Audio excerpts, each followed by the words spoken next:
Pemirsa, pemandangan ini mungkin bukan sekali dua kali Anda temui di lampu merah.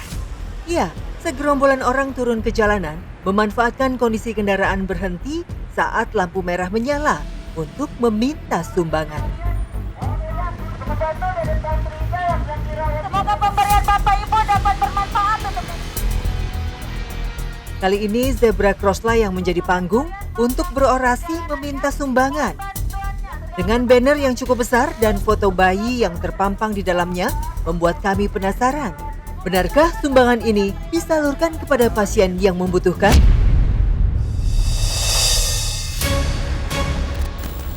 Tapi sebelum menelusurinya, coba kita tanyakan dulu tanggapan masyarakat tentang keberadaan orang-orang yang turun ke jalan untuk mengumpulkan donasi. Merasa terganggu atau malah merasa terbantu karena memudahkan mereka berdonasi. Enggak sih, nggak merasa terganggu.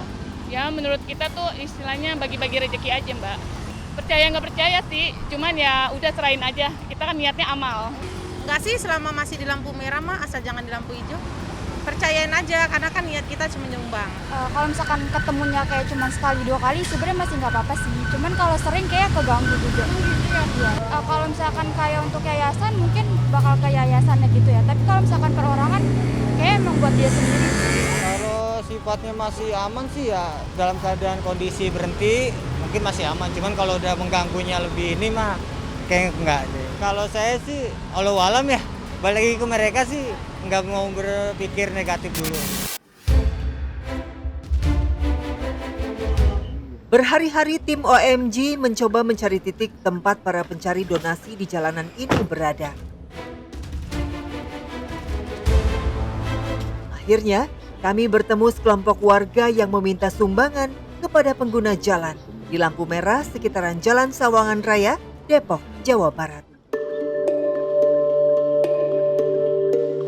Di tengah terik matahari, mereka meminta donasi untuk seorang bayi yang didiagnosa mengalami kebocoran jantung dan pernafasan. Assalamualaikum warahmatullahi wabarakatuh. Tuan-tuan, bapak dan ibu dan kakak-kakak sekalian, mohon bantuannya dan seikhlasnya dan seredahnya untuk dirawat di rumah sakit dengan keadaan penyakitnya pada kebocoran jantung. Ya, rupanya warga Limo Depok ini berasal dari sebuah yayasan yang baru saja terbentuk tahun lalu, yakni Yayasan Hati Sosial Peduli Kota Depok.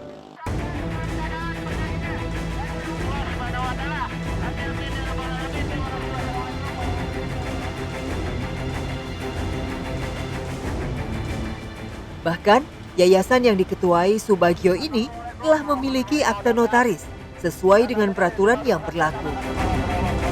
Berawal dari komunitas ojek online, akhirnya mereka bergabung dalam Yayasan Hati Sosial Peduli.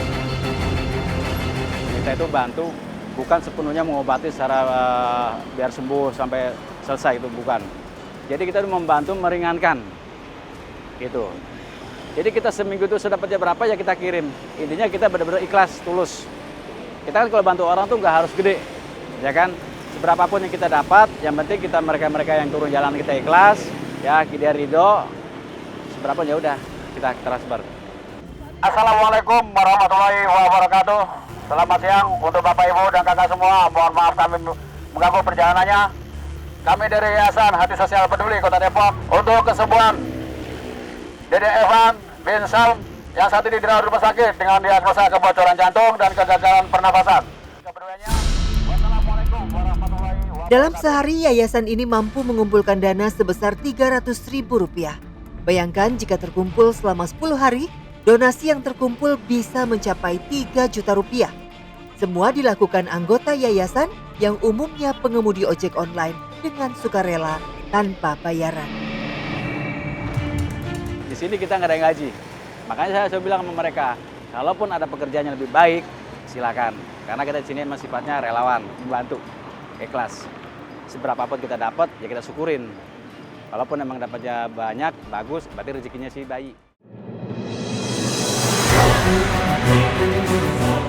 Pemirsa, kami pun mencoba kembali menyusuri jalanan Depok untuk mencari adakah penggalangan donasi lain di kawasan ini.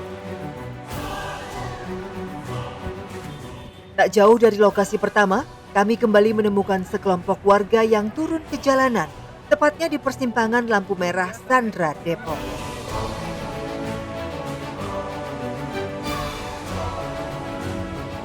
Ya, tak jauh berbeda dengan yayasan tadi, di lokasi ini pun terdapat 1 orang berorasi, 2 orang memegang banner donasi, serta 3 orang lain mengecrek, istilah mereka untuk meminta sumbangan, sembari memegang kardus donasi. Bedanya, di sini terdapat lebih banyak warga yang turun ke jalan, lantaran 4 lampu merah yang berada di persimpangan ini dipegang penuh oleh mereka saat jalanan sedang ramai. Usut punya usut, mereka rupanya bukan dari sebuah yayasan, melainkan sekumpulan warga yang menamakan dirinya Komunitas Donasi Kemanusiaan Kota Depok.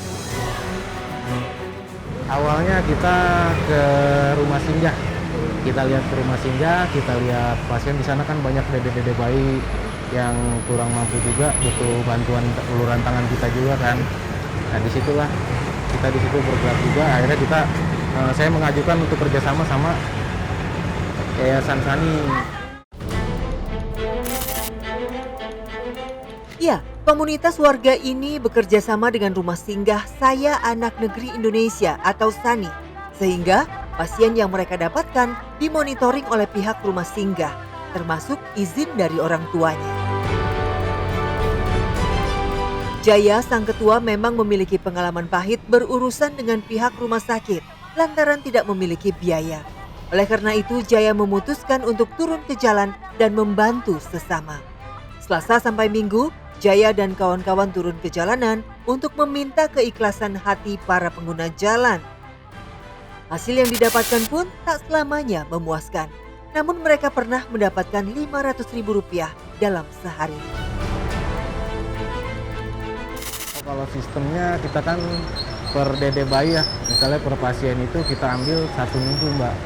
1 minggu itu kita kumpulin. Jadi misalnya kita dapat berapa nih? Kita ambil 30% lah, 30% buat anggota yang pada turun, ya buat makan, buat minum kan itu ya.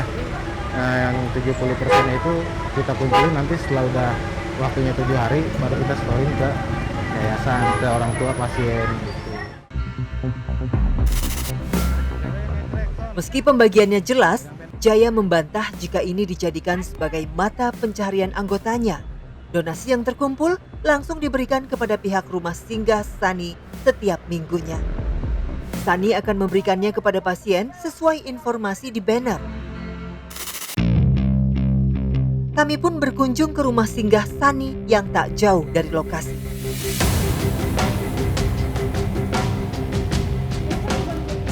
Pemirsa, disinilah tempat donasi disalurkan. Berawal dari kepedulian untuk membantu sesama yang terbentur biaya operasional dan tempat tinggal selama berobat, Bunda Ami mendirikan rumah singgah SANI pada tahun 2017 silam. Iya betul, jadi kemarin tuh Mas Jaya kesini sama timnya mau membantu untuk menggalakkan dana. Tapi kami kan walaupun pengurus rumah singgah tetap kami koordinasi dengan keluarga. Jadi keluarga pasiennya bagaimana nih, mau nggak? Silahkan ketemu, bicara. Intinya dia menggalang dana, kita memberi kepercayaan lah kepada niat baik mereka ya. Karena tujuannya sama, niat membantu yang masyarakat yang nggak mampu. Jadi kalau mereka store ya sesuai yang kita butuhkan ya dapatnya berapapun mereka terbuka ke kita. Ya biasanya langsung setelah mereka store langsung menyerahkan foto, biasanya penyerahan tuh foto dengan keluarga pasien atau dengan saya sendiri. Rumah singgah SANI hanya menerima pasien anak-anak. Pasien yang menetap di sini pun memang hanya untuk mereka yang berasal dari luar Jakarta. Sementara yang rumahnya tak jauh dari sini tetap akan mendapatkan pendampingan dan antar jemput. Jika ditotal keseluruhan pasien yang mendapatkan pendampingan ada 120 anak. Kami pun menemui salah satu pasien yang sudah lama menetap di rumah singgah SANI, kurang lebih 2 tahun lamanya. Ya, kontrolnya di RSCM, makanya ini ketahuannya ini dari sininya itu dari di sini di RSCM. Jadi dia kena saraf sama epilepsi sampai hidrosefalus. Kalau di kampung saya sambil jualan di sekolahan SD, kemarin juga masih sempat jualan, terus ada bunda ke rumah ya udah Kalau ini ya karena juga ayahnya nggak kerja, untuk beli susunya juga nggak ada. Makanya ya udah di sini kan ditanggung semua. Oh, di sini ditanggung semua, ditanggung susu, pampers apa dikasih sama ibu. Dibagi-bagi langsung Pas sama dapat itu dibagi langsung dikasih ke ini, diantarin ke waktu ini belum ke sini sama bunda diantarin ke rumah. Susu ada sembako ada apa. Pemirsa, dari 2 lokasi yang kami datangi, memang tidak ada indikasi sumbangan bodong.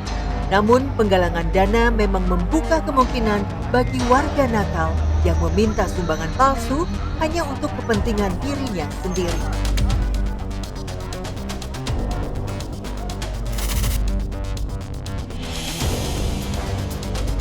Seperti aksi yang satu ini, modus peminta sumbangan menggunakan proposal rumah ibadah.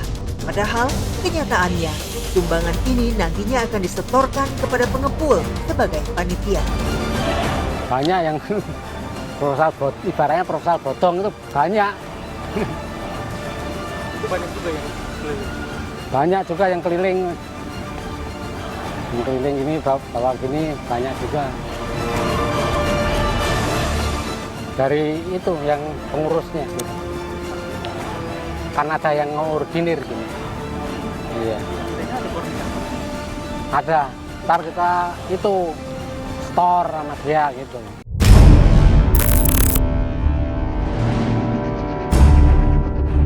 Tentu saja hal ini menggiurkan bagi sebagian orang. Bagaimana tidak, sang peminta sumbangan bodong ini bisa mengumpulkan 30 hingga ratusan ribu rupiah setiap harinya. Meski penindakan berkali-kali telah dilakukan, herannya aksi tipu-tipu sumbangan bodong ini masih marak ditemukan di jalanan.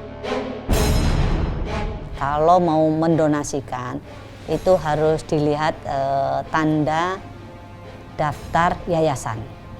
Kalau sudah ada tanda daftar yayasan, kan bisa aja yayasan tersebut menulis tanda nomornya. Nah, ini kalau memang perlu dan punya akses ke dinas terkaitnya, dalam hal ini dinas sosial, lebih baik menginformasikan ke kami apakah yayasan tersebut legal atau ilegal. Pemirsa, meski yang namanya donasi itu harus ikhlas, tetap saja kita harus waspada kepada siapa kita akan mengulurkan tangan menyalurkan rezeki. Jangan sampai sumbangan yang kita berikan malah jatuh ke tangan orang yang salah.